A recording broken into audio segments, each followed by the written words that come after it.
جب باطل اپنی پوری طاقت کے ساتھ آیا تو اہل ایمان نے صرف اللہ پر بھروسہ کیا۔ حضرت آدم علیہ السلام کی وفات کا وقت قریب آیا تو انہوں نے اپنے بیٹے شت کو پاس بلایا۔ اپنے شت علیہ السلام کو اللہ کے احکامات اور دین کی سربراہی سونپی۔ آپ نے انہیں خبردار کیا کہ قابیل کی اولاد سے دور رہنا کیونکہ وہ گمراہی کے راستے پر ہے۔ شت علیہ السلام اپنے والد کے سب سے فرمانبردار اور نیک بیٹے تھے۔ انہیں اللہ کی طرف سے 50 صحیفے عطا کیے گئے تاکہ وہ لوگوں کی رہنمائی کرے۔ آپ نے اپنے والد کی تدفین کی اور اللہ کے دین کی تبلیغ شروع کر دی۔ یہ وہ دور تھا جب انسانیت 2 گروہوں میں تقسیم ہونا شروع ہو رہی تھی۔ ایک گروہ اللہ کا وفادار تھا اور دوسرا سرکشی کی طرف مائل تھا۔ حضرت شت علیہ السلام کی قوم پہاڑوں پر رہتی تھی جہاں پاکیزہ ماحول اور اللہ کی عبادت تھی۔ دوسری طرف قابیل کی اولاد میدانوں میں بستی تھی جہاں عیاشی اور برائیاں عام تھیں۔ حضرت شت علیہ السلام نے اپنی قوم کو سختی سے منع کیا تھا کہ وہ میدان والوں سے میل جول نہ رکھیں۔ پہاڑ پر رہنے والے لوگ خوبصورت، قد آور اور بااخلاق تھے۔ میدان میں رہنے والے لوگ پست قد اور اخلاق سے گرے ہوئے تھے۔ ابلیس نے ان دونوں گروہوں کے درمیان فتنہ پیدا کرنے کی سازش تیار کی۔ وہ جانتا تھا کہ جب تک یہ لوگ الگ ہیں وہ انہیں گمراہ نہیں کر سکتا۔ شیطان نے ایک خوبصورت نوجوان کا روپ دھارا اور قابیل کے قبیلے میں پہنچ گیا۔ اس نے وہاں موسیقی کے آلات ایجاد کیے اور ایسی آوازیں نکالیں جو لوگوں نے پہلے کبھی نہ سنی تھیں۔ ان آوازوں نے لوگوں کو مدہوش کر دیا اور وہ رقص و سرور میں مگن ہو گئے۔ قابیل کی اولاد میں بے حیائی پھیلنے لگی اور عورتوں نے خود کو سجا کر نمائش کرنا شروع کر دی۔ شیطان کا مقصد یہ تھا کہ پہاڑ والوں کو ان آوازوں کے ذریعے نیچے بلایا جائے۔ وہ جانتا تھا کہ انسانی کمزوری اسے گناہ کی طرف مائل کر سکتی ہے۔ میدان سے آنے والی موسیقی کی آوازیں پہاڑ پر رہنے والے نیک لوگوں کے کانوں تک پہنچنے لگیں۔ ان میں سے کچھ نوجوانوں کے دلوں میں تجسس پیدا ہوا کہ نیچے کیا ہو رہا ہے۔ انہوں نے آپس میں مشورہ کیا کہ صرف ایک بار جا کر دیکھنا چاہیے کہ یہ آوازیں کیسی ہیں۔ حضرت شت علیہ السلام نے انہیں بار بار روکا اور اللہ کے عذاب سے ڈرایا۔ آپ نے فرمایا کہ یہ آوازیں شیطان کا جادو ہیں جو تمہیں تباہ کر دیں گی۔ لیکن کچھ نوجوانوں پر شیطان کا جادو چل چکا تھا۔ بالآخر 100 نوجوانوں کا گروہ حضرت شت علیہ السلام کے حکم کی خلاف ورزی کرتے ہوئے نیچے اتر گیا۔ جیسے ہی وہ میدان میں پہنچے، قابیل کی عورتوں نے انہیں گھیر لیا۔ وہاں کی چمک دمک اور موسیقی نے ان کے ایمان کو کمزور کر دیا۔ وہ نوجوان جو پہاڑوں پر پاکیزہ زندگی گزارتے تھے، گناہوں کی دلدل میں پھنس گئے۔ یہ پہلی بار تھا کہ حضرت شت علیہ السلام کی قوم کے لوگ شیطان کے چنگل میں آئے۔ واپسی کا راستہ اب ان کے لیے مشکل ہوتا جا رہا تھا۔ جب حضرت شت علیہ السلام کو معلوم ہوا کہ ان کے کچھ ساتھی نیچے جا چکے ہیں تو آپ کو بہت دکھ ہوا۔ اپنے اللہ کے حضور دعا کی کہ میری قوم کو اس فتنے سے بچا لے۔ اپنے باقی لوگوں کو جمع کیا اور ایک طاقتور خطاب فرمایا۔ آپ نے بتایا کہ گناہ کی لذت عارضی ہے لیکن اس کا عذاب دائمی ہے۔ اپنے پہاڑوں کے راستوں پر پہرے بٹھا دیے تاکہ مزید کوئی نیچے نہ جا سکے۔ لیکن شیطان مسلسل نئے نئے ہتھ کنڈے استعمال کر رہا تھا۔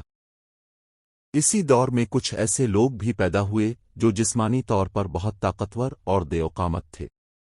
انہیں جبرین کہا جاتا تھا، جن کی طاقت کا کوئی مقابلہ نہیں کر سکتا تھا۔ یہ لوگ اپنی طاقت کے نشے میں چور ہو کر کمزوروں پر ظلم کرنے لگے۔ انہوں نے بڑے بڑے پتھروں سے قلعے بنائے اور خود کو خدا سمجھنے لگے۔ ان کے نزدیک اخلاقیات کی کوئی اہمیت نہ تھی، صرف طاقت ہی سب کچھ تھی۔ حضرت شت علیہ السلام نے انہیں بھی اللہ کی وحدانیت کی دعوت دی۔ جبرین نے حضرت شت علیہ السلام کی دعوت کا مذاق اڑایا اور اپنی طاقت کا مظاہرہ کیا۔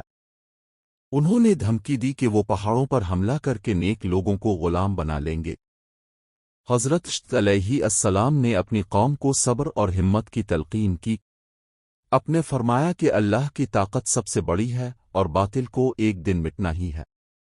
نیک لوگ اپنی حفاظت کے لیے تیار ہونے لگے لیکن ان کے پاس صرف ایمان کی طاقت تھی۔ ایک عظیم جنگ کے بادل منڈلانے لگے۔ حضرت عیسیٰ علیہ السلام نے اللہ کے حکم سے خانہ کعبہ کی دوبارہ تعمیر کی۔ آپ نے اسے پتھروں اور گارے سے بنایا اور وہاں اللہ کی عبادت کا مرکز قائم کیا۔ لوگ دور دور سے اللہ کی عبادت کے لیے یہاں آنے لگے۔ کعبہ کی تعمیر نے مسلمانوں کے حوصلے بلند کر دیے اور انہیں ایک مرکز مل گیا۔ شیطان اس روحانی طاقت سے خوفزدہ ہو گیا اور اس نے جبرین کو اکسانا شروع کیا۔ وہ چاہتا تھا کہ اس پاکیزہ مرکز کو نقصان پہنچایا جائے۔ شیطان نے جبرین کے سرداروں کے خوابوں میں آ کر انہیں کعبہ کے خلاف بھڑکایا۔ اس نے کہا کہ جب تک یہ مرکز موجود ہے تمہاری بادشاہت کو خطرہ ہے۔ جبرین نے ایک بہت بڑی فوج تیار کی تاکہ پہاڑوں پر رہنے والوں کو ختم کر دیں۔ ان کے پاس لوہے کے ہتھیار اور بڑے بڑے دیو تھے جو پہاڑوں کو ہلا سکتے تھے۔ دوسری طرف حضرت عیسیٰ علیہ السلام نے اللہ پر بھروسہ کیا اور دفاع کی تیاری کی۔ ایمان اور کفر کے درمیان فیصلہ کن گھڑی قریب آ گئی تھی۔ جبرین کی فوج نے پہاڑ کے دامن پر حملہ کر دیا، ان کی چیخیں آسمان کو ہلا رہی تھیں۔ حضرت عیسیٰ علیہ السلام کے مٹھی بھر ساتھیوں نے بہادری سے ان کا مقابلہ کیا۔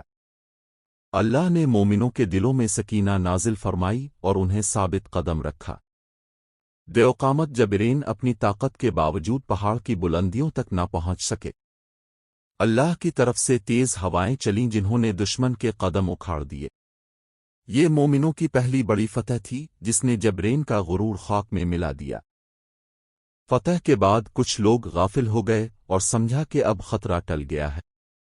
شیطان نے اس موقع کا فائدہ اٹھایا اور دوبارہ وسوسے ڈالنا شروع کیے۔ اس نے لوگوں کے دلوں میں لالچ اور دنیا کی محبت پیدا کرنے کی کوشش کی۔ حضرت عیسیٰ علیہ السلام راتوں کو جاگ کر پہرا دیتے اور لوگوں کو نصیحت کرتے۔ آپ نے فرمایا کہ دشمن باہر سے زیادہ تمہارے اندر چھپا ہوا ہے۔ نفس کی جنگ سب سے بڑی جنگ ہے جسے جیتے بغیر کامیابی ممکن نہیں۔ جبرین نے اپنی شکست کا بدلہ لینے کے لیے ایک خوفناک منصوبہ بنایا۔ انہوں نے پہاڑ کے گرد گھیرا ڈال لیا اور پانی کے راستے بند کر دیے۔ مومنوں کے لیے آزمائش سخت ہو گئی، بچے اور بوڑھے پیاس سے تڑپنے لگے۔ حضرت عیسیٰ علیہ السلام نے اللہ سے استسقا پانی کی دعا کی۔ آسمان سے موسلا دھار بارش ہوئی جس سے مومنوں کی پیاس بجھی اور دشمن کے خیمے بہہ گئے۔ اللہ کی مدد نے ایک بار پھر ثابت کر دیا کہ وہ اپنے بندوں کو تنہا نہیں چھوڑتا۔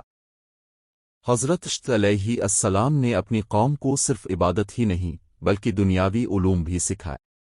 آپ نے انہیں کپڑے بننا، زراعت کرنا اور حساب کتاب کے طریقے بتائے۔ آپ کو پہلا انسان مانا جاتا ہے جنہوں نے علم نجوم اور ریاضی کی بنیادیں رکھیں۔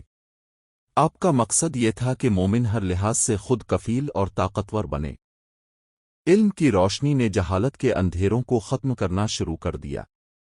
جبرین کی طاقت کے مقابلے میں اب مومنوں کے پاس علم کا ہتھیار بھی تھا۔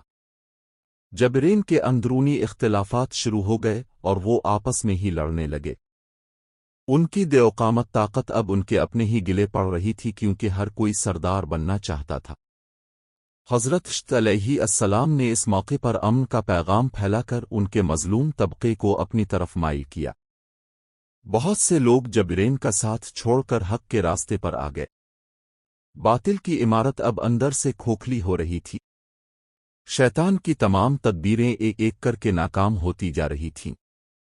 حضرت عیسیٰ علیہ السلام کی عمر مبارک جب کافی ہو گئی تو اپنے اپنے بیٹے انوش کو اپنا جانشین مقرر کیا۔ آپ نے انہیں وہی وصیت کی جو حضرت آدم نے آپ کو کی تھی۔ آپ نے فرمایا کہ اللہ کا راستہ صبر اور شکر کا راستہ ہے، اس پر ڈٹے رہنا۔ آپ نے کعبہ کی حفاظت اور علم کی شمع کو روشن رکھنے کی تاکید کی۔ آپ کی آنکھوں میں اپنی قوم کے لیے فکر تھی لیکن اللہ کے وعدے پر پورا یقین تھا۔ آپ نے دنیا سے رخصتی کی تیاری شروع کر دی۔ حضرت عیسیٰ علیہ السلام نے 912 سال کی عمر میں وفات پائی۔ روایات کے مطابق آپ کی وفات پر پوری قوم سوگوار تھی، پہاڑ ندامت اور دکھ سے بھر گئے۔ آپ کو حضرت آدم اور بی بی حوا کے پاس ہی دفن کیا گیا۔ آپ کی زندگی حق کی سربراہی اور باطل کے خلاف مسلسل جدوجہد کی علامت تھی۔ آپ نے ایک ایسی نسل چھوڑی جو اللہ کی وحدانیت پر یقین رکھتی تھی۔ آپ کے بعد انوش نے خلافت کا بوجھ سنبھالا اور آپ کے مشن کو آگے بڑھایا۔ حضرت انوش نے اپنے والد کے نقش قدم پر چلتے ہوئے عدل و انصاف قائم کیا۔ ان کے دور میں زمین کی آبادی میں بہت اضافہ ہوا اور لوگ دور دراز علاقوں تک پھیل گئے۔ جبرین کی طاقت اب ختم ہو چکی تھی اور حق کا بول بالا تھا۔ لوگوں نے منظم طریقے سے شہر بسائے اور زندگی کو بہتر بنایا، لیکن ابلیس اب بھی گھات میں بیٹھا تھا۔ وہ نئے طریقوں سے وار کرنے کی تیاری کر رہا تھا۔ انسانی تاریخ کا سفر ایک نئے موڑ کی طرف بڑھ رہا تھا۔ حضرت عیسی علیہ السلام کا قصہ ہمیں سکھاتا ہے کہ طاقت صرف جسمانی نہیں ہوتی بلکہ اصل طاقت ایمان کی ہے۔ شیطان ہمیشہ خوبصورت لبادوں اور دلکش آوازوں کے ذریعے ہمیں بہکاتا ہے۔ اگر ہم اپنے بڑوں کی نصیحتوں پر عمل کریں تو ہر فتنے سے بچ سکتے ہیں۔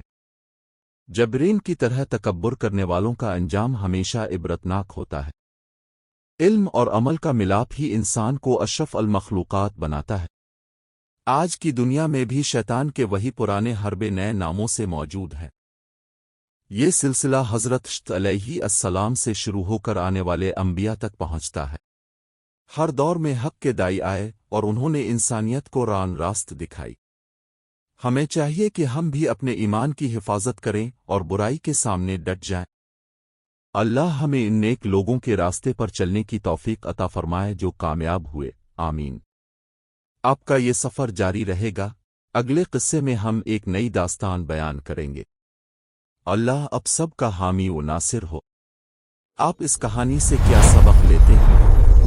کمنٹ کریں، لائک کریں اور مزید ویڈیوز کے لیے سبسکرائب ضرور کریں۔